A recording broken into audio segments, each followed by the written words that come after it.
I want to begin with this. By all accounts, Kamala Harris is going to be the Democrat nominee. She's going to replace Joe Biden on the ticket.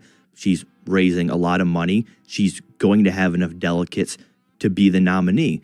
We'll discuss later what that means for Trump and how the election might shake out. But when I first saw the news Sunday, and we knew what it meant for Harris, my first thought was, what has she ever done to earn a spot atop a ticket?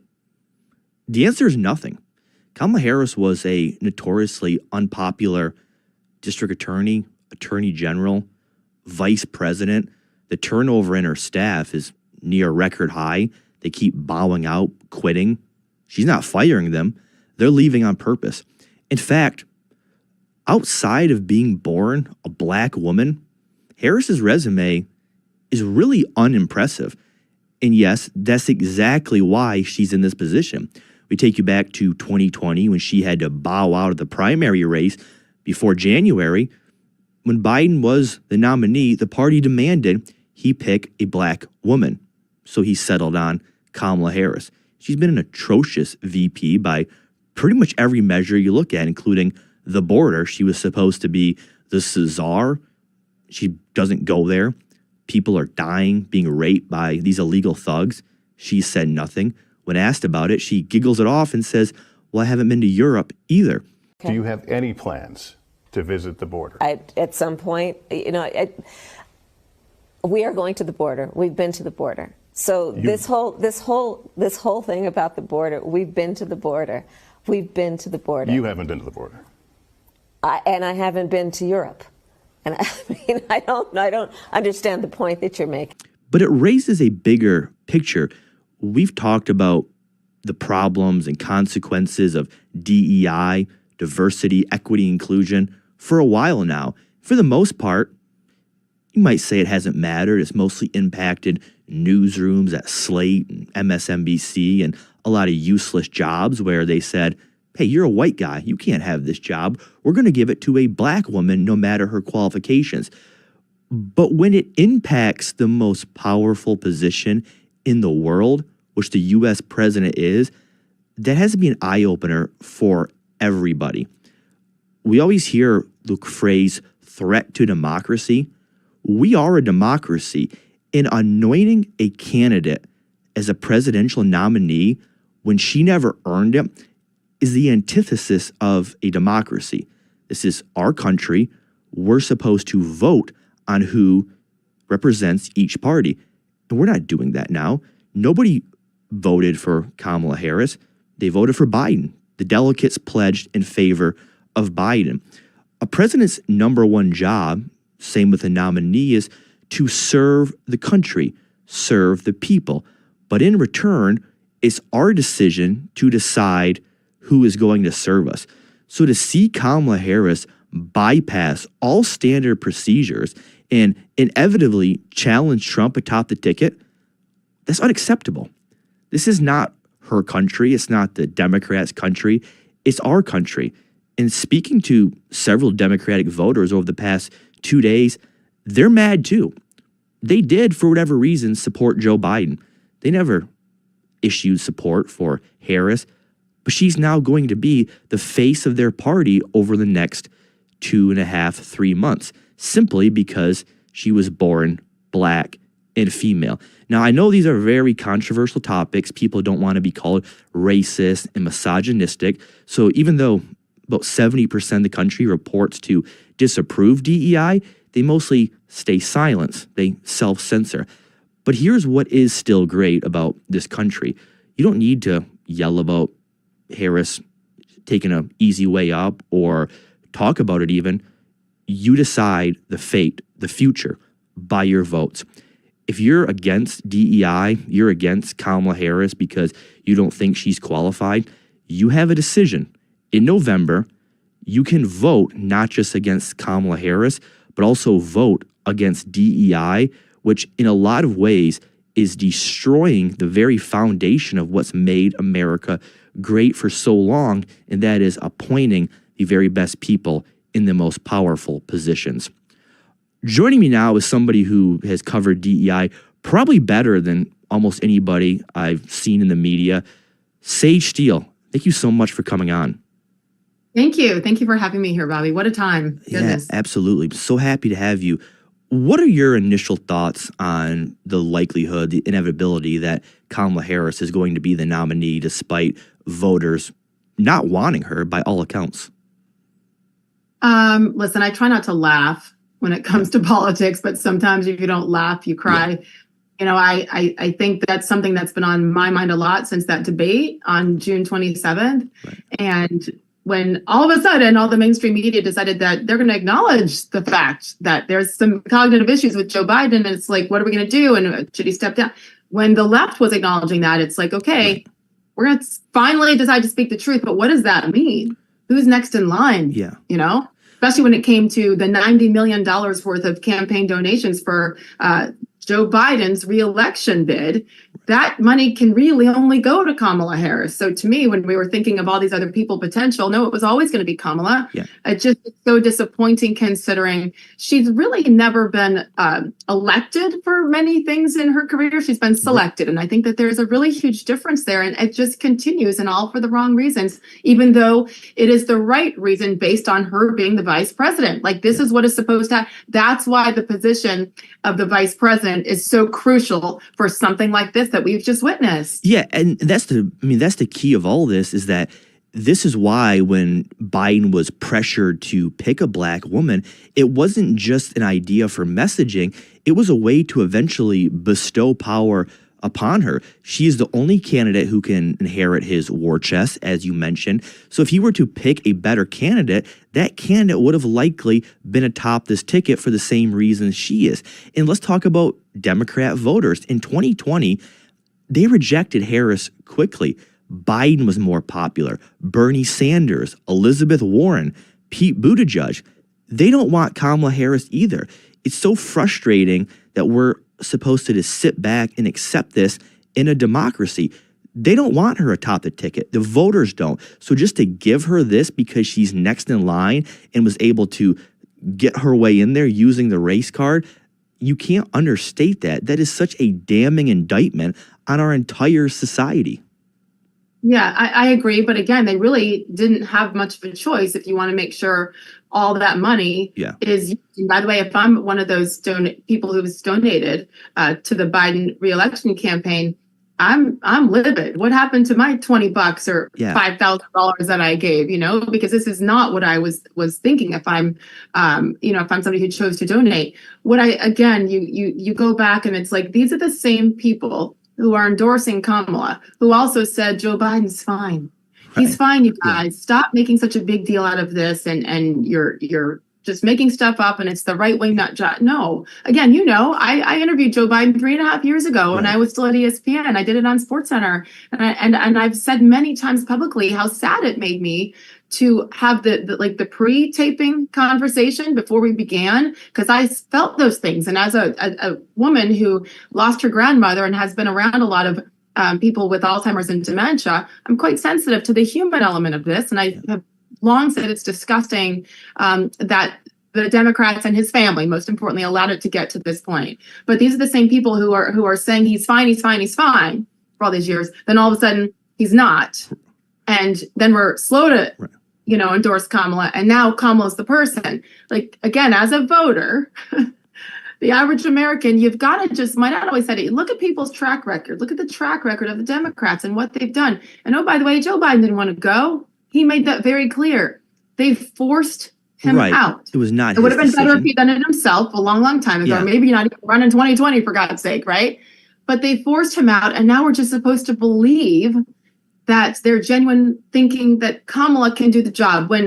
How about the basic assignments she's been given? How about being the border czar? And she hasn't even communicated with the bosses, the heads, the leaders down there in over a year. Like, what is that? And I'm disgusted that we're to this point. And the whole idea, and this is in the immediate aftermath, CBS, CNN, MSNBC, they right away went to how influential she can be by paving the way for women of color. But Sage, this is somebody who isn't even that well liked among women of color. We see the polling in Georgia. A lot of black women don't even like her. This idea that she is now the face for women of color, the avatar, and she's going to lead the way. You're a woman of color. Isn't that offensive that you're supposed to just bow down to her because she was born similar to you, I guess? Listen, you know me. I've never been one to be a fan of anyone that says, well, this is even, it's funny. I had a panel a few weeks back right before the debate actually in Atlanta, and it was with Congressman Byron Donalds and Congressman Wesley Hunt from Florida and Texas, respectively. And I kind of went back and forth with them about, they're there to talk to black voters and the black vote. I'm like, how does anyone know what the black vote is? Are we saying what's the white vote? Exactly. How do we say that we're like, you can't claim to speak for me just because we have a similar skin color or gender? Like it's actually, that's racist, isn't it? To say, well, this is what black women want. Shut up already. Like I can't even, it makes me crazy. And so I will continue to push back. And now it's, let's have a double whammy with Kamala, a woman of color, and maybe Gretchen Whitmer and an all-female ticket. Wouldn't that be amazing? You know what people want? People want competence. They want someone who can do the job, has proven that they have been able to do the job in some form or fashion, which Kamala Harris never was able to do in California before being selected to be the vice president. They want someone who's going to be committed to our national security, committed to our economy getting better, and to just be honest. Is it tough to find honesty in politics? Hell yeah, it is. It's really, really difficult. But I have to stop voting with your emotions, right? Stop with that. It's facts over feelings. And it's really just not that hard of a concept. That's why I've been fine with Trump for all these years, because I can put that other stuff aside and say, what have you done? What have you shown me in 2016 as a businessman leading up to that? And the antithesis of Hillary Clinton. And now we know what he did for 4 years. We know that if you want to, categorize, black unemployment was at its lowest level under Donald Trump almost ever in history, or at least in 50 years. So look at the facts, look at the track record, and not your feelings, and do the right thing, not just for yourself and your family, but for our country. Because right now we've never in my lifetime, 50 plus years, been in a worse, more vulnerable position. Yeah, so well said. You touched on an important point about what's actually racist. We always hear that word. People always call me racist, including some of your former colleagues for whatever reason. But the real racism on a macro level that we see are the so-called leaders of the black community constantly telling black people, if you don't think a certain way, you're not actually black. You have your black card removed. You mentioned Byron Donalds. They have been calling him Uncle Byron the past week because of what he said at the RNC, which was a pretty unifying message. You've gotten that hate a lot. Candace Owens gets it probably every day. This idea that black people are a monolithic entity, that they must support the Democrat Party, they must concede to whatever pre-approved narratives they're supposed to espouse, that is by definition racist. And white conservatives are not the ones doing that. It's two groups, the black Twitter, black community, and white liberals who seem to weaponize black people for their own gain, like Joe Biden did for about 3.5 years. It's a long way until November. We got more questions. You got more questions, but I tell you, if you have a problem figuring out whether you're for me or Trump, then you ain't black. It's so funny. I have been called racist myself by so many people who look like me, and then white people calling me a racist because I don't go along and sit in the boxes that they have created for me, which I think is fascinating. I now laugh at that, Bobby, because I think it's comical to hear people even say that, and damaging and further divisive to say, again, we've come so far, right? But because of your skin color, how can you? I mean, I get it all the time in my social media. How can you vote for Republicans? I just think, my goodness, the brainwashing that has just continued to be passed down is really heartbreaking. That event I mentioned in Atlanta with Byron and Wesley was really fascinating. And it was a group of about 200 predominantly black men. And that's what their goal was. And I just moderated the panel, but it was just to get out and speak. And the message was, you don't have to be a Democrat. You can be, but you don't have to be, Right. which is what so many Black men and women are taught, especially in the South, but for whatever reason. And then some of the conversations I had on the side, I'm like, do you guys remember, like, Martin Luther King was a Republican. Like, people don't understand and know the history. And all I say is, okay, fine, vote Democrat. I actually, that is 100% you're right. But just tell me why. And tell me how the Democratic Party has helped Black America, Right. In the inner cities, in Atlanta, where I was, or in Chicago, certainly Barack Obama, in the last 50 years. How about just the last 10 years? Just show me how we are better off in those communities.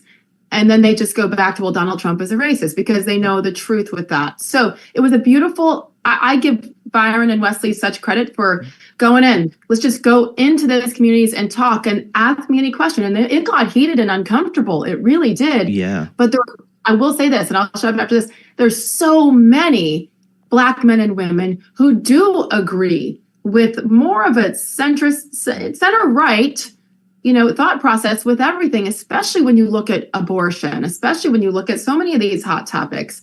And so the key is that many have been so afraid to come out and say it. And I said to them, I understand your fear. I lived in that fear. I felt that fear. I received the hatred telling me from Black people, I'm not Black enough. Right. I'm a sellout. I'm a coon. I'm all the things. Yeah. It's devastating. But I just tried to tell them, look, I'm still standing. And I know I'm not alone. The reason why you came is because you care.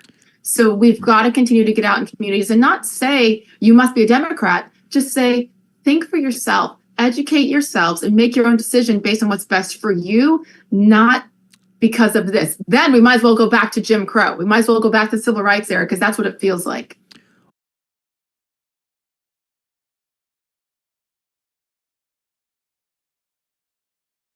Notoriously.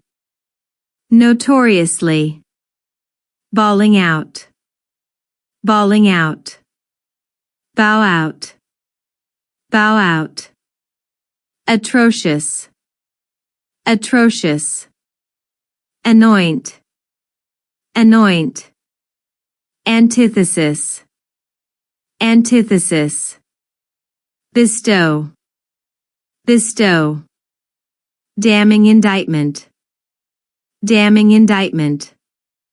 Livid. Livid. Double whammy. Double whammy. Espouse. Espouse. Predominantly. Predominantly. Monolithic. Monolithic. If you enjoy this content, please consider subscribing to my channel to stay up to date with future videos. Thank you for watching.